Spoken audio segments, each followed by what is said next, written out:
Good evening, Cajun Cook again here. Gonna do a little bit of barrel running. This evening I have a Johnson motor. It's a 1937. It's a model 110, and I got it on eBay. I cleaned up the points. Believe it or not, the original coil and condenser tested out well, and the only thing I had to do was change out the right here. This is a kill switch. I had to change out those because the insulation was cracking, and I went ahead and changed the spark plug wire because that also was cracking and frayed. I went ahead and cleaned the carburetor here.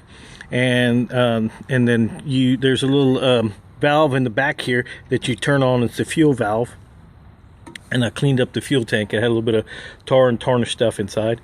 So to start this off, you would open up the fuel tap in the back of the motor, and as you can see, there's a little plunger right here, and the the little plunger inside will come up, the little float, and if it was to start off early in the morning or the engine was cold, some people like to, or it's hard starting, people would push down on that little plunger up and down, and it basically serve as the same purpose as flooding the motor. So and also in the first in the morning, this little lever would be flipped down, but since I've already run the motor, I'm going to go ahead and flip it back into the mid position, and then if I were on the boat taking off, cruising at higher speeds, I would flip it up to the upper position for higher speeds. This is more or less at a lower speed. Well, I'm going to go ahead and it's in the start position here, and hopefully this little motor will start for me. All right, let's see if she'll start.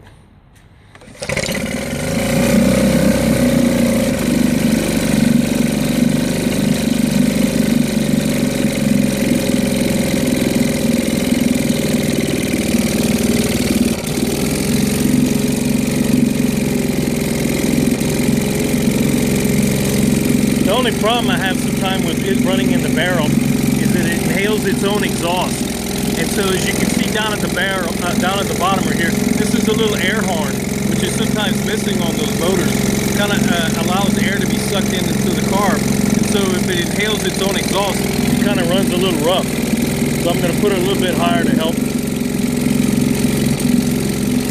So cooling is usually done by a little scoop at the foot of the motor, and it comes up this tube right here and comes up at the bottom of the cylinder, and it flows up the water jacket. It comes out this set of this tube right here and goes down near the foot of the motor.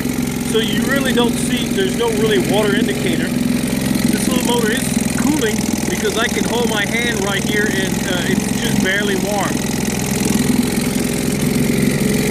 As you can see, it kind of coughs a little bit when it's inhaling its own exhaust fumes. But it runs pretty nice.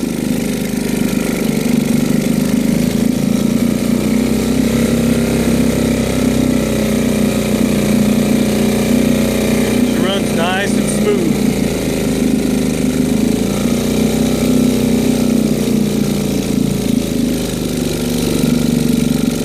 Hard to get her to idle down kind of low in the barrel because of all the exhaust.